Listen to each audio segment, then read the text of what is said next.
women are never be empathic. Na dapat pag ang babae in a relationship, dapat hanggat maaari wala siyang kaibigan lalaki. Well, masarap pakinggan na ginagawa mong mundo ang isang babae.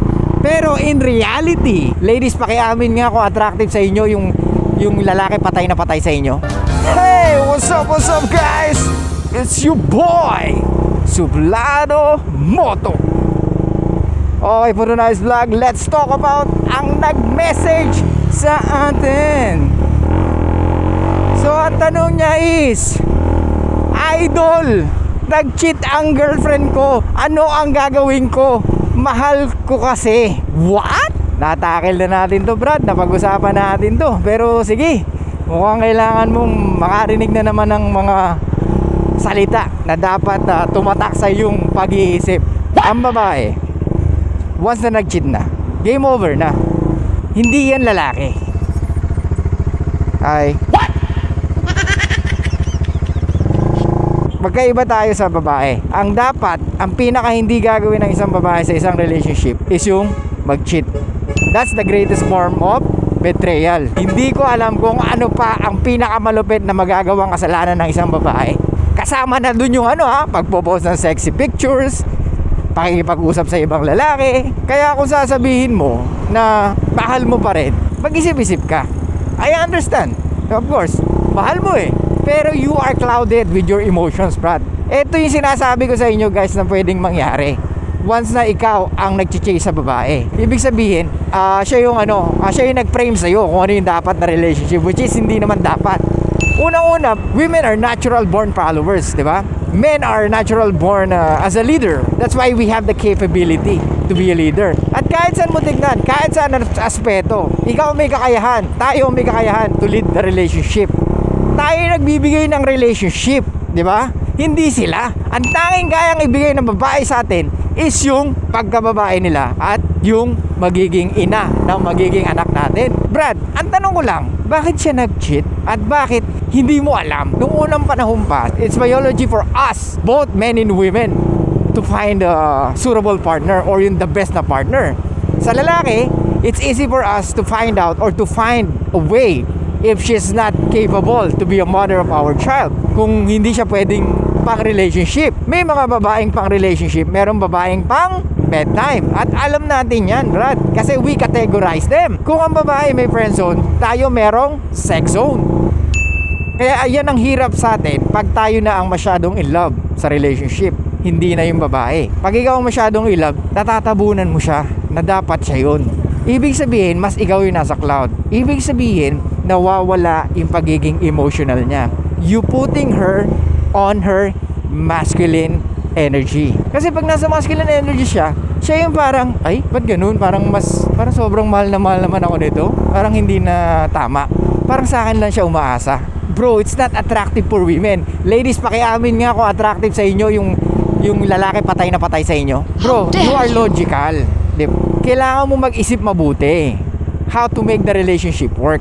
Kahit na sabihin mo, hindi masarap kasi sa pakiramdam, I know she will like it. Yeah, maybe for a while, but not for a long term. Hindi pwede na ganyan kalagi na ikaw sobrang in love. At ito pa, tingin mo irerespeto ka niyan pag binatawad mo? Tingin mo she won't do it again pag binatawad mo? So ibig sabihin, dahil sa sobrang mahal na mahal mo yung babae, maybe she lost her respect sa'yo. Kasi nakikita niya, ginawa mo siyang mundo. What? Well, masarap pakinggan na ginagawa mong mundo ang isang babae. Pero in reality, by papers, it's good na ikaw yung patay na patay sa babae. But in reality, they will lose interest sa'yo unti-unti. Because they always looking for the best guy, o yung masculine, o yung dominante, o yung superior sa kanila. Kaso ang nangyari, nilalagay mo siya sa pedestal, kaya nawawala na yung pagka-superior mo. Ang ano mangyari? She needs to stand up, di ba? Masyado nang emotional yung boyfriend ko. Hindi ko na nakukuha yung emotional tension sa kanya. So ano mangyari? Kung merong magbibigay or merong available na magbibigay ng emotional tension sa kanya, dun siya. Regardless kung negative or positive. Kaya nga women like the bad boy, or they always fell for the bad boy. Why? Because yung bad boy walang pakialam. I don't care kung ayaw mo sa akin or not. Kumbaga yung bad boy, he can say whatever he wanted to say. Hindi niya pinipilter.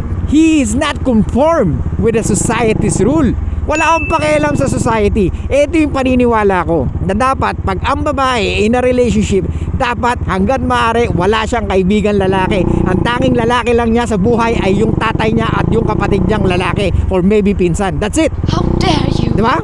Hindi pwede o hindi kailanman na pwede magkaroon ng kaibigan na ang girlfriend ko na lalaki tapos magka-message sila. That's fucking bullshit. What? That's a fucking red flag. Actually, hindi na red flag, maroon. That's mo, yung may BFF na lalaki. That's fucking bullshit, bro. Naniniwala ka sa ganun? Nakakalusot sa iyo yun? Pinaniniwalaan mo yung girlfriend mo na it's fucking fine? Alam mo kung bakit niya ginagawa yun sa'yo? Kasi hindi ka niya nire-respeto bilang lalaki. Well, either they're aware or unaware, but most of the time for sure they doing that as a shit test. Kung nagsusuot siya ng provocative clothes, kung nagpo-post siya ng mga sexy pictures, it's because she's trying to test you. She's trying to see kung papalag ka. But most of the time you allow it because no, okay lang, ayoko maging toxic. The more toxic you are, the more na they want that. I'm not saying na they want that forever. What I'm trying to say here is if you want to maintain the interest or the attraction, you need to act like that. I'm not saying most of the time, ha? What? So kaya nagtataka ako bakit hindi mo nalaman na nag-cheat siya. Unang-una, mararamdaman mo kagad yan pag nagbabago na siya kasi women are emotionally attached sa lalaki once na nakipag-commit na sila. I'm not saying all, but most of the time pag nag-commit na sila sa'yo or pag committed na sila sa'yo, mararamdaman mo kung meron nagbabago o wala. Kaya siguro hindi mo naramdaman is kasi masyado kang in love. You are clouded, di ba? By your emotions, na which is hindi naman nakakatulong sa atin. Kaya nga ulitin ko, sa babae alam nila kagad kung isa kang weird, di ba? Pag in-approach mo sila, ay weird to, ayoko nito. Because they have this reptilian brain. Kaya nga ang babae, madali nila mag-gets kung ang lalaki is talagang hindi mapagkakatiwalaan sa umpisa. Because since the beginning of time, they need to find the best guy. So ibig sabihin, either she's aware or unaware, she knows that she's looking for something outside the relationship. Gets? Pero Brad, kung papatawarin mo, ibang usapan na yun. You need to face the pain, di ba? You need to struggle. Ako naniniwala ko, tayo mga lalaki dapat nag-struggle tayo. Kasi tayo yung makakaunawa. Kaya nga kayo guys, kung may problema kayo, huwag kayo magkikwenta sa girlfriend nyo. Women are never be empathic. They are only sympathetic. Gets mo? Yeah, maintindihan nila, talaga, ano nangyari? Pero yung maintindihan nila yung struggle mo, no, it's not. Kaya nga nagagawa pa rin nilang, di ba? Mag-cheat. Bakit? Iniisip ba nila kung masasaktan ka? O sabihin na naman na iba dyan, bakit? So pag lalaki ba nag-cheat, hindi kami masasaktan? Of course, kasama yun, di ba? Pero mas masakit pag nag-cheat ang lalaki na ibig sabihin meron na siyang ibang girlfriend tapos madalas silang lumabas, or let's say for example, isang lalaki na may asawa tapos binahay niya yung babae. Kasi ibig sabihin hindi na talaga siya loyal. What I'm trying to say here is the degree of pain na pwedeng maramdaman ng isang babae pag nalaman niya yung kanyang asawa or kanyang boyfriend ay may babae. Let's say nalaman niya lang na nilalandi ng boyfriend niya yung babae, I think it's forgivable. Kahit na may nangyari sa kanilang dalawa. However, pag itong lalaki na to, sinota niya yung babae, may mansari sila, ginagastosan niya, which means that by definition, he is not totally loyal at all. How dare you? Magkaiba tayo biology. Iba ang hinahanap ng babae at lalaki sa isa't isa. Meron tayong mga triggering factor na hinahanap sa isa't isa. Sa lalaki, gusto natin, maputi, malaki boobs, malaki puwet, hanggat maaari, di ba? Yung talaga makikita mo ma-curve, di ba? Ano sa babae, ano hinahanap nila sa lalaki? Matangkad, pogi, malaki katawan, matipuno, know how to make money. Yung alam niya na hindi siya magugutom pagdating ng panahon or pag sila nagsama dalawa. At yung nakikita niya na magiging mabuting ama ng kanilang magiging anak, because women are looking for security. So magkaiba tayo. Even the way we think. Gets mo? Kaya nga yung 50-50 relationship will not fucking work, or it doesn't work, or it doesn't make any sense. At the end of the day, men providing more value pagdating sa relationship. And accept that, ladies. Anong kaya mong i-provide? Let's say hindi ka marunong magluto, wala kang alam sa gawaing bahay dahil masyado kang na-spoiled nung bata ka. Hindi ka pwedeng magalit na dapat tanggapin mo ko na ganito ko. No, it's not. Hindi pwedeng lalaki mag-adjust sa'yo. Once you are in a relationship, you need to do that.